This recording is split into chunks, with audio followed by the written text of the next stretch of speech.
one thing I will show you really quick here before we get going is for my personal format, I'm going to have running time is going to be what I'm going by, because on my watch I don't want local time.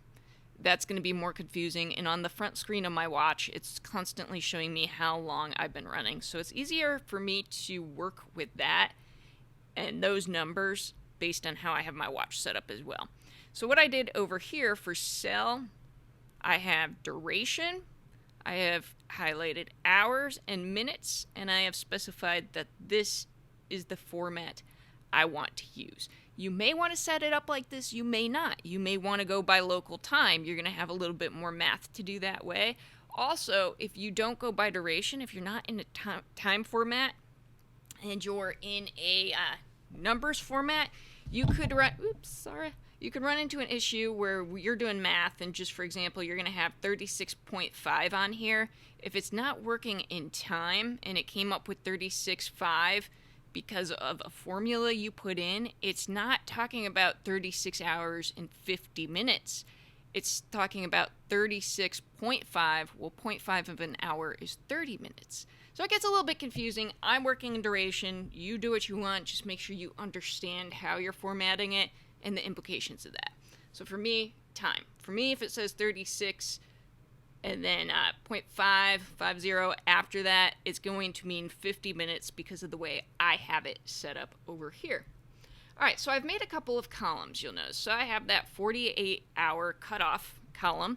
I always do that for every single race I do. I have the very last column, the cutoff column, containing the hard cutoffs for the race, among other things.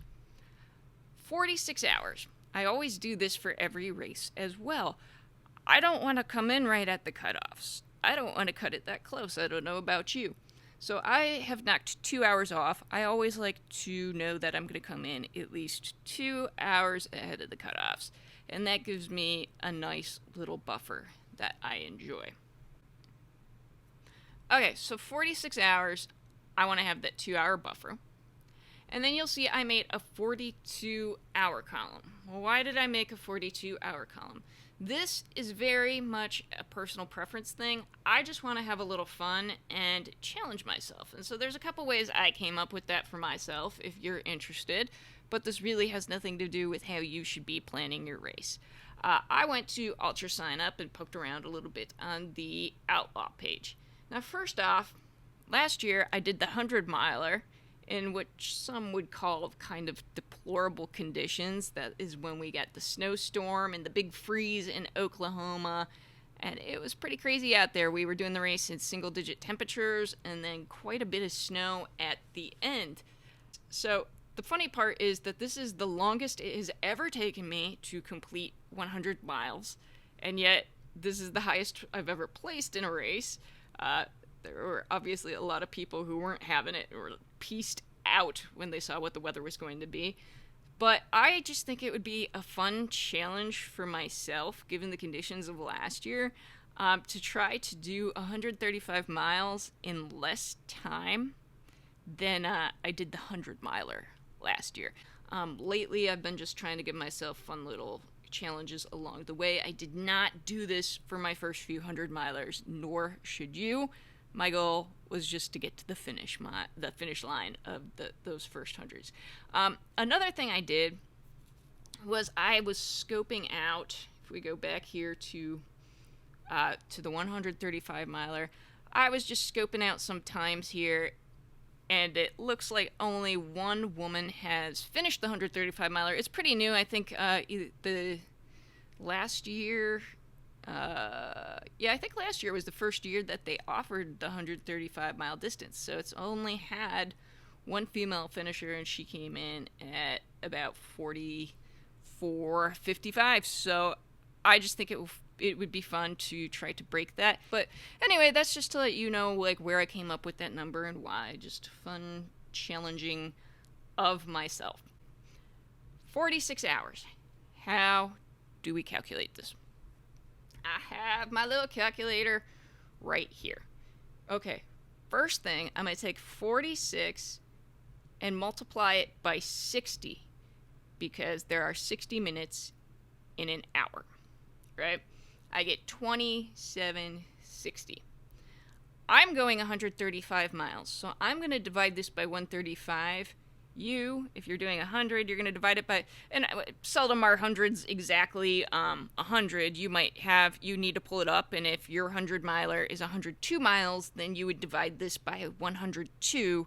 Don't just divide it by 100 because we call them hundreds if they're anywhere within a few miles of that. So divide it by the actual distance of your race, whether that's 101, 102. It's going to be on your aid station chart like we looked at. So I'm going to divide by 135. Okay, that gives me 20.44444444. This is how quickly I need to go to make that cutoff, okay? So as long as for the entire race I could average ahead of 20-minute miles, I will come in ahead of 46 hours. So first off, I'm not a math person.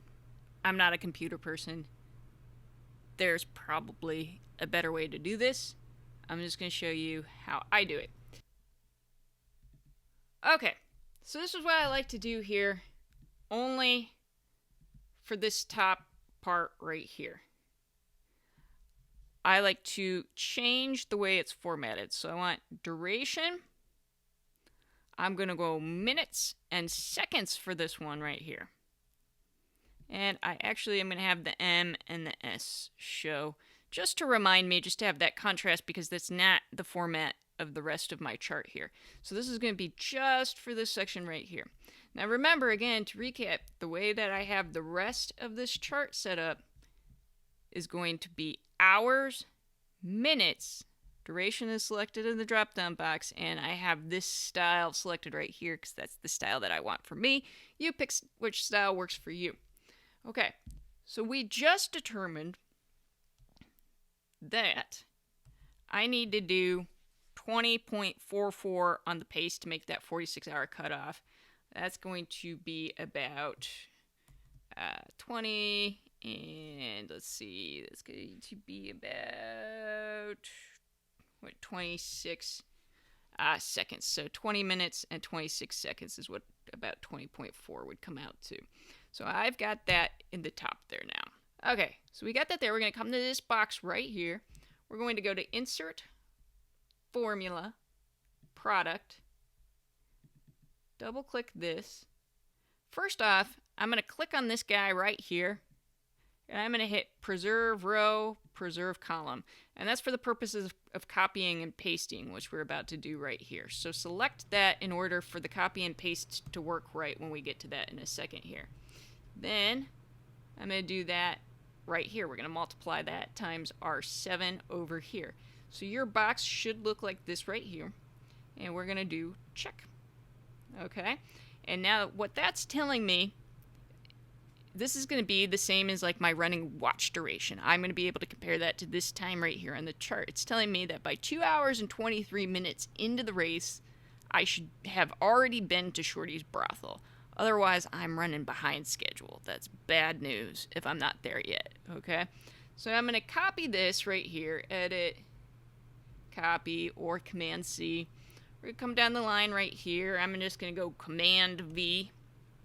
And now because we did all the formula work right here, it's applied these formulas all over. And I could see down the line where I have to be in order to make that 46-hour cutoff, okay? So by this time right here, 45:59, close enough, is when I should get to that 135 miles at the absolute latest if I'm staying ahead of these times right here.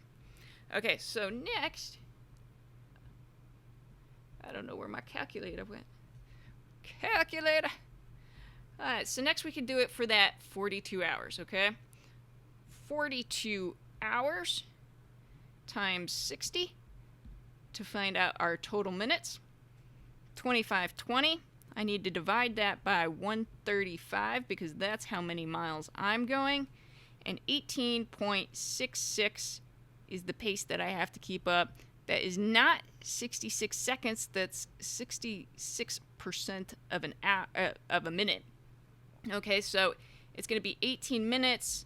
If you have trouble doing the math, I can just do it in my head. But if you have trouble doing the math there, you could go 0.66 times 60, and that's going to tell you basically 40 seconds, okay? So 18 minutes, 40 seconds.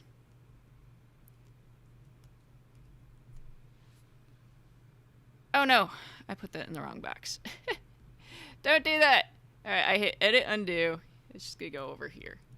18 minutes, 40 seconds, bam. Okay, and then what we're going to do is the same thing over here now. Insert, formula, product, bam.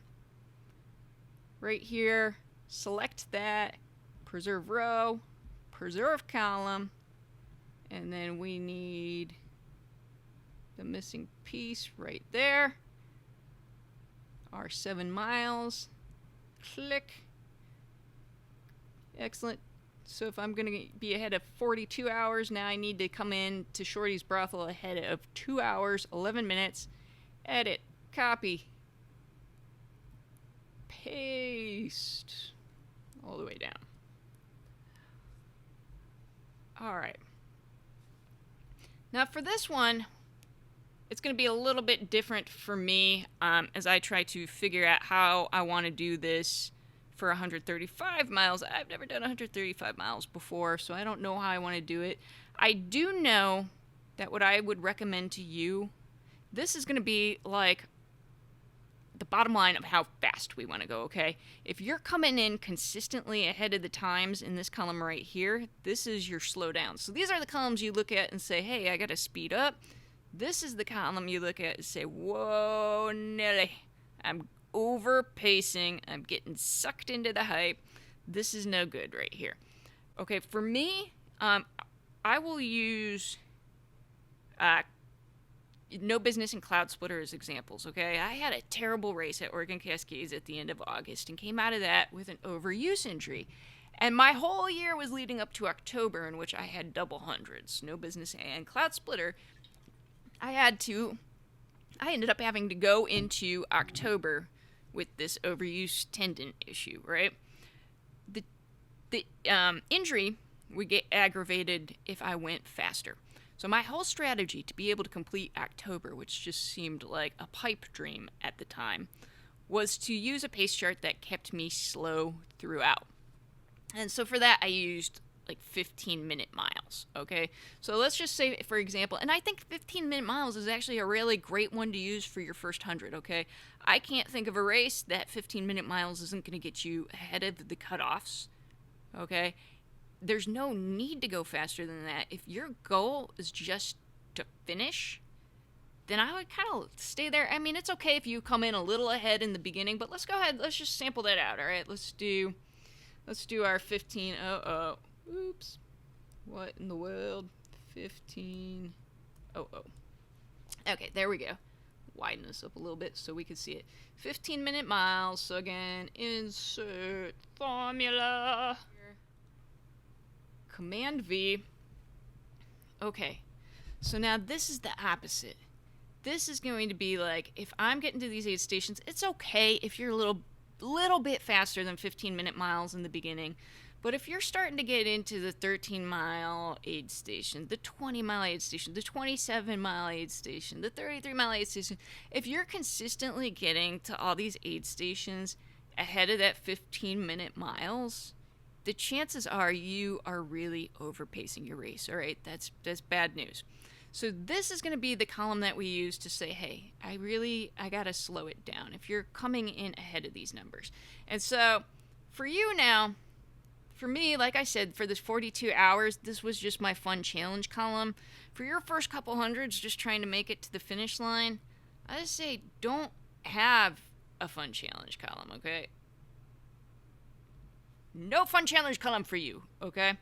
So you're going to have, if I'm coming into these aid stations ahead of this time, I'm going too fast. And again, this is the entire duration of the race. My watch is set up to tell me how long I have been running total. So I'm going to be able to have this on my water bottle. This chart's going to be taped to my water bottle, and I'm going to be able to compare it to my watch time. If you want to convert it to local time, by all means, you're welcome to do that. If that's easier for you, that's not how I do it. But anyway, this is watch duration time, okay? So if I'm coming ahead of these times, I know I want to slow down the times in this column over here. If I'm coming in later than these times, I know I got to speed up. So I want my time to fall somewhere between 145 and 223 in order to not keep ahead of 15-minute miles, but to not get too close to the cutoff. So for the whole race, every time I get to the aid station, I'm going to be comparing these two columns, okay, where I'm going to be like, hey, you know what? Either I got to slow down or speed up any time that my time falls anywhere outside this window. I know I should be to this start finish at 33 miles between 8 hours and 15 minutes and 11 hours and 14 minutes, okay? So that's probably how you're going to want to plan it with 3 columns. Your don't go faster than this, your you need to pick it up column, and then your primary cutoff column. Now I'm going to hit undo delete column because I want my fun column there. This 42 hours, by the way, this fun column, my fun challenge column, if I'm feeling like crap at any point, like if things are tweaky, if I'm in trouble out there, I'm going to completely abandon that column. I'm going to start ignoring it, and this becomes the new column I'm going to be looking at, is just how do I make that cutoff? How do I get to the finish line? And these are the times that I'll have to use for that. But if I'm out there and I'm feeling pretty good, then hell yeah, I'm going to try my fun challenge, and I'm going to try to finish the 135 miles before 42 hours. So I might change these times in this last column for myself, but we will see. We'll see what I end up putting on there. And then last is the actual cutoff column. I don't want to change these times. Okay, this is really, really important. In most races, these times right here, these intermediate cutoffs is what they're called, they're going to align to the pace needed to complete the total cutoff. You will occasionally find a race where they don't. Scout Mountain is a really great example of that. Scout Mountain has cutoffs starting at the very first aid station, and it's meant to be an additional challenge. The RD thinks it's a fun kind of like step up the game kind of thing to have some really tight cutoffs early on in the race, okay? So do not make assumptions about the cutoffs being aligned with the total pace needed to make that final cutoff. You need to stop. You need to look at the charts. You need to look at every cutoff around the way. Here it's pretty straightforward. Outlaw obviously does not have many cutoffs. They want you to finish even this 48 hours, which is the same cutoff for the 100. That's extremely generous for a 100-miler cutoff. I will let you know later how I think it is for a 135-mile cutoff and if I think it's generous or not. So we shall see. All right, so I'm going to just do the same thing here just to finish it off. Calculator. Get rid of this. 48 hours times 60, that's 2880 minutes divided by 135 equals 21 minutes is for the pace, 21 minutes for the pace. If you're having trouble converting, we go 0.33 times 60. That'll give us the seconds, so about 20 seconds. About 7 miles. There we go. Command C. I'm going to bring it down to right here. V. Actually, I'm just kind of curious. So 36 hours. Yeah, so they even give you more time than you would need there for the total cutoff. But I would like that. I would like the actual cutoff on there. So they're giving you like 6 extra hours than you would need here to even make that end cutoff, which is pretty generous. I'm going to hit undo paste, though. I want to be able to look at the actual cutoff. That's why I'm leaving that there. even though it does not align to the average pace that you would need for that 48-hour cutoff. But again, so here, because it's more generous, it wouldn't matter that much what I put on here, but in a case where the intermediate cutoffs are less generous than the last cutoff, then you really want to keep an eye out for that, because that's going to change things somewhat for you. All right, and there we go. I have all my times. And again, this doesn't align here, so they give me a 40-hour cutoff here, and then you'll see that here 38 is less than that. That's because the race is giving me a more generous cutoff as the intermediate cutoffs than a 21-minute, 20-second pace, even though their final cutoff is pretty much based on that. Okay, so hopefully that all makes sense.